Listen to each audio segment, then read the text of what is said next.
Ilara was, by her own estimation, the sun around which the rest of the senior English class revolved.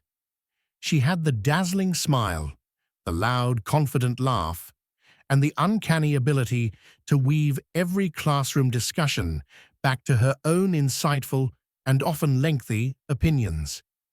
Everyone in the class, from the quietest students to Mr. Harrison himself, had learned to expect Ilara's hand to shoot up first. She didn't just participate, she dominated. She carried herself like the main character, the central figure whose brilliance was destined to save the play. When the class was assigned the year-end capstone project, a deep, analytical report on a classic novel, Ilara immediately announced her topic, a complex, groundbreaking thesis on Moby Dick that she assured everyone will change how the text is taught. The rest of us were, in her narrative, just supporting cast members, extras who would hopefully score a decent B while she earned the inevitable, glowing A+ that would launch her academic career. She spent the next 3 weeks talking incessantly about her research, her sources, and her revolutionary insights, treating any other student's project simply as background noise. Then came the day the reports were due. We submitted the 30-page papers, a collective sigh of relief moving through the room. A week later, Mr. Harrison returned the graded reports. Ilara, naturally, was the first to grab hers. She tore it open with the dramatic flourish befitting a climax. We all watched, waiting for the victorious declaration. Instead, a profound silence descended on her corner of the room. Her shoulders slumped slightly.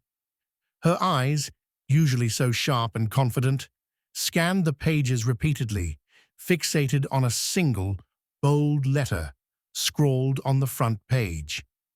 Mr. Harrison, meanwhile, was walking over to the desk of Caleb, a soft-spoken guy who sat in the back row, whose voice was rarely heard above a whisper, and who had chosen to write his report on Jane Austen's Persuasion.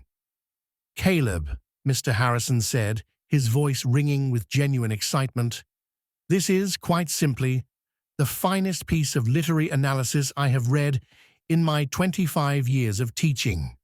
The nuance, the structure, the depth, it's publishable work." He held up Caleb's report, which was pristine and organized. "This is the standard, everyone. A truly exemplary piece of scholarship." The grade was a perfect, unquestionable A++. At that moment, the narrative of the classroom shattered. The spotlight, which Ilara had always assumed was hers by divine right, swung violently across the room and settled brightly on Caleb. Caleb blushed, stammering a quiet, "Thank you."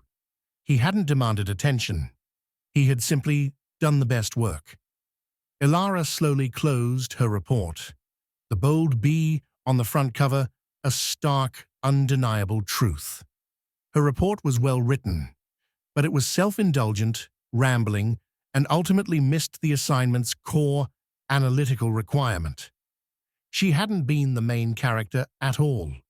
She was the showy, overconfident co-star who mistakenly thought she was the star until the actual script, the final, graded report, was read aloud in the place. Her grand performance had been outshone by Caleb's quiet, undeniable excellence. For the first time all year, Ilara didn't have anything to say. That realization can be a tough moment. Have you ever had a moment where someone else unexpectedly stole the spotlight?